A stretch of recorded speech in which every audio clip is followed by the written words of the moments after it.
Өкмөттүн программасына сын айтууну каалагандар көп болду. Жада калса өкмөттүн курамын сунуштаган башкаруучу коалициянын лидери да четте калган жок. Чыныбай Турсунбековдун пикиринде өкмөттүн программасы жалпысынан бардык маселелерди камтыганы менен анын аткаруу мөөнөтү ким жоопкерчиликтүү экени так көрсөтүлбөй калган. Ошондой эле энергетика министрлигинин ордуна энергохолдинг түзүү сунушу боюнча коомчулукта өйдө төмөн сөздөр жүрүп жатканы айтылды. Бул энергохолдингди түзүү аркылуу андан кийин гэстерди сатуу максатын көздөйт деген көз ачыктарда пайда болуп атат. Бул сөзсүз түрдө жеке эле сөз силерге эмес, биздин парламентке да тийгизип атышат. Жогорку кеңешке келген депутаттар ошентип анан акырындап барып гэстерди сатып иш үчүн ушуну жасап атышат деген көз ачыктар пайда болгонун угуп атабыз да. Ошон үчүн элдин алдында мунун артында эмне турат, кандай келечек күтүп атат, так даана айтылыш керек. Ал эми айрым эл өкүлдөрү болсо Айыл чарба жана мелиорация министрлигинин ишине ичи чыкпай жатканын айтып чыгышты. Жылыга миллиарддаган сомдор кетет бюджеттен. Мына быйылкысы дагы 1 миллиард 287 миллион сом кетип атат. Ошол эле мезгилде конкреттүү түрдө дыйканга Айыл чарба министрлиги эмне жардам берип атат? Мына бүгүнкү экономикалык жагдайда көрүп атасыздар. Экспортто эгерде ушул кайра иштетүү тармагындагы жакшы жолго коюлган болсо, бүгүнкү күндө рынок, Россиянын рыногу эле бизде ушу айыл чарба эле көтөрүп кетмек да. Мына бүгүнкү күндө бир стандартка туура келе турган бир да продукциябыз жок. Айрым депутаттарды болсо жөлөк пул маселеси кызыктырды. Кылдыраган унаасы, муздаткычы бар үй-бүлөгө жөлөк пул бербей коюу аша чапкандык дешет эл өкүлдөрү. Ошондой эле үй-бүлөдө пенсия алган чоң ата чоң эне бар болсо, анын небересине жөлөк пул бербей коюу туура эмес деген пикир айтылды. Мындай пособияны алыш үчүн эч нерсең болбош керек экен.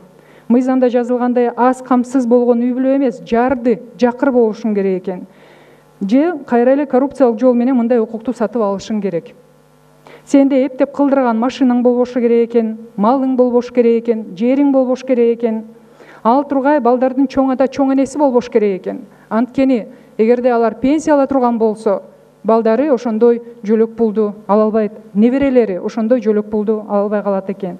Бул тек гана карапайым элди алдоо. Республика Ата журт фракциясынын лидери Өмүрбек Бабанов конструктивдүү сунуштары менен бөлүштү. Эске салсак, бул сунуштар партиянын шайлоо алдындагы программасына камтылган эле. Бабановдун пикиринде, мамлекеттик ипотекалык насыя берүү программасы турак жай көйгөйүн чечпей, тескерисинче паракурчулукту пайда кылышы ыктымал. Бирок аны болтурбай коюунун жолу бар дейт фракция лидери. Мынакей мамлекеттик эки чоң банкыбыз бар.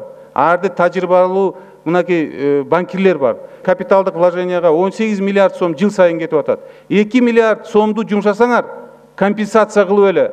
Ошондо 10% ипотекалык кредитти 10 жылга берсеңер болот. Жыл сайын 7,5 миң квартира, социалдык квартира аткарсаңар болот. Биринчиден жоопкерчиликтен кетесиңер.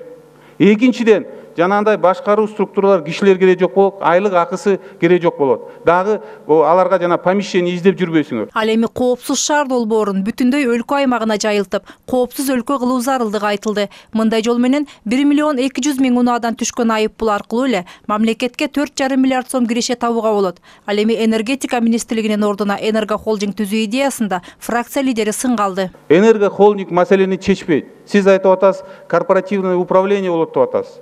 Корпоративное управление бардык распред компания, бардык генерирующий бизде АО. Ошол эле АОго конкурс түзүп туруп, айлыгын көтөрүп туруп, жана билимдүү балдарды алып келиңиз. Эмне үчүн Мегакомдун жетекчиси 10 миң доллар алат? А эмне себептен тиги акционерлик коомдун жетекчилери 50 миң сом алыш керек? Чоң мамлекеттик ишканаларды жетектеген адамдар татыктуу айлык алмайынча билимдүү балдар келбейт. Ошондой өзгөрүүлөрдү алып келиңиз, колдоп берейик ошону. Себеп дегенде энергохолдингдеги потерялар, коррупциялар миллиард сомду түшөт. Өкмөт башчылыкка талапкер Темир Сариев айтылган сунуштарды эске алаарын убада кылды. Биз дагы сиздердин сунуштарды толуктап туруп, анан өкмөттүн иш планын иштеп чыгабыз.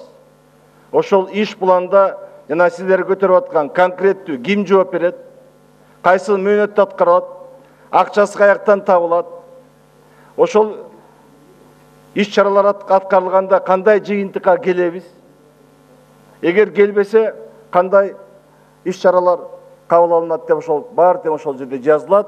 Аны Кудай буйрса сиздерге дагы биз кыска мөөнөттүн ичинде тааныштырабыз. Мындан улам парламенттеги оппозиция өкүлдөрү өлкөдөгү кырдаалды эске алып, элдин эртеңи үчүн өкмөттүн түзүмүн да программасын да колдоп берүүнү чечти.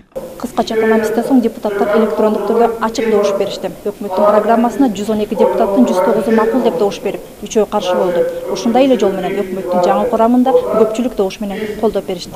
Мээрим Ташыбекова, Алтынбек Каныбек уулу, НТС.